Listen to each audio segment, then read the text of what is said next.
À la maison, il y a le printemps qui chante. La la la la la la la la la la. Bonjour à tous. Oh, je me gratte. Bonjour à tous, j'espère que vous allez bien.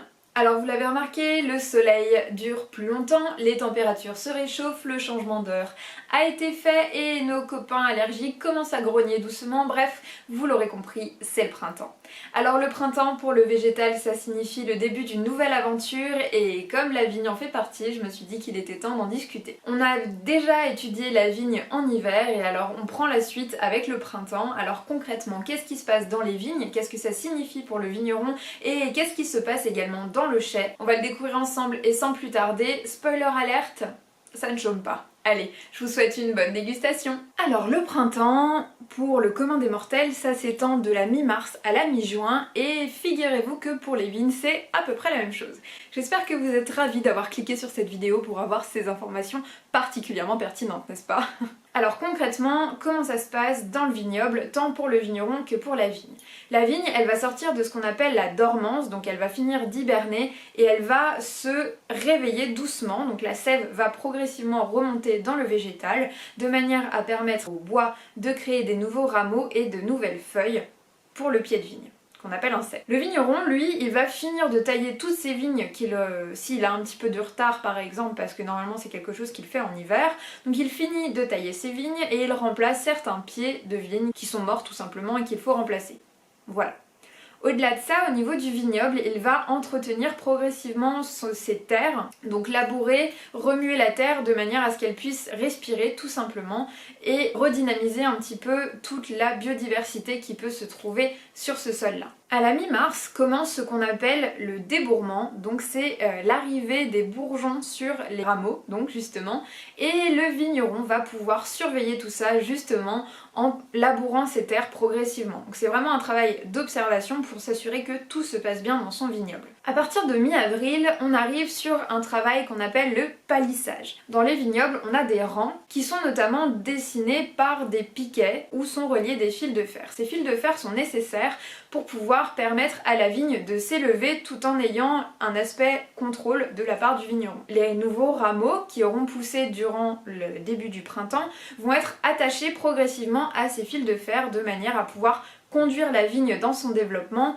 pour ensuite faciliter le travail du vigneron lors de la vendange et s'assurer que toutes les grappes de raisin et toutes les feuilles peuvent avoir la bonne quantité de soleil. En parallèle de cette activité de domptage de la vigne, le vigneron va mettre de l'énergie dans le traitement de sa vigne. Alors bien entendu, lorsque je parle de traitement, il faut garder à l'esprit que cela diffère grandement en fonction du type de viticulture qui est pratiqué. J'entends que ça va être plus ou moins hardcore en fonction de savoir si le vignoble est en viticulture conventionnelle ou en biodynamie. Ce ne sont pas les mêmes traitements qui sont utilisés et c'est plus ou moins naturel. Et bien ce traitement, il a pour objectif de s'assurer que la vigne ne va pas être attaquée par des insectes, par exemple des vers qui auront tendance à manger les raisins ou encore des araignées, ce genre de choses. Et de l'autre côté, lutter contre des maladies génériques de la vigne, donc par exemple l'oïdium ou le mildiou qui sont en fait des maladies qui attaquent le végétal en lui-même et qui l'empêchent de se développer correctement. On utilise notamment la bouillie bordelaise. Si jamais ça vous intéresse, j'ai produit un podcast à ce sujet, ou en tout cas à propos de Alexis Millardet qui est l'inventeur de la bouillie bordelaise. Je vous mettrai le lien en barre d'infos bien sûr. Je vous le disais, le travail du vigneron c'est aussi beaucoup d'observation et il doit notamment guetter la météo puisque avec les giboulées du printemps,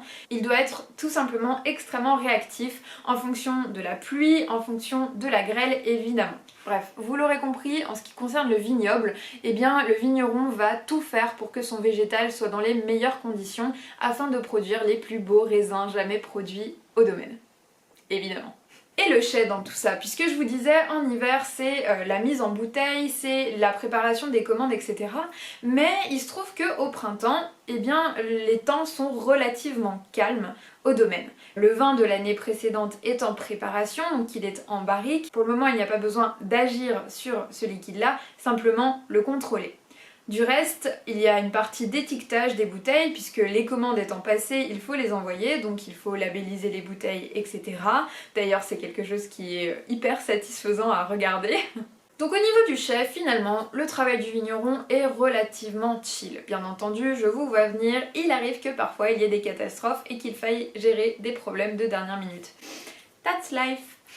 Et voilà, à présent, vous êtes incollable sur la vigne au printemps, j'espère que vous allez pouvoir épater la galerie. Alors ma foi, je ne peux que vous donner rendez-vous en juin pour savoir ce qu'il se passe dans la vigne en été. Selon moi, le printemps est vraiment la meilleure période pour aller découvrir les vignes parce que vous allez observer justement l'éveil du végétal et la création de toutes ces feuilles et je trouve ça vraiment très beau. Ma question est la suivante, si vous pouviez passer un week-end dans un domaine en particulier pour voir ces jolies vignes, lequel ce serait? Je vous laisse me le dire en commentaire. Personnellement, je me rends en Savoie ce week-end pour rencontrer une jeune vigneronne du nom de Coraline Boger. On va enregistrer un podcast ensemble et il me tarde de vous le faire écouter. Et voilà, nous en avons à présent terminé avec cette vidéo. J'espère qu'elle vous aura plu et que vous aurez appris quelque chose.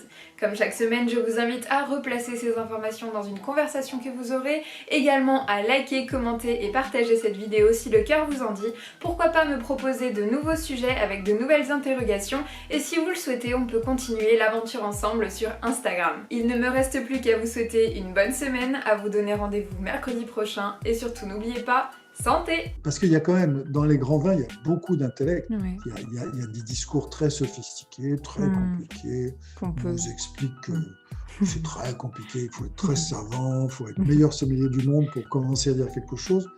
Pas du tout. Et d'autant moins avec les vins nature, biodynamiques,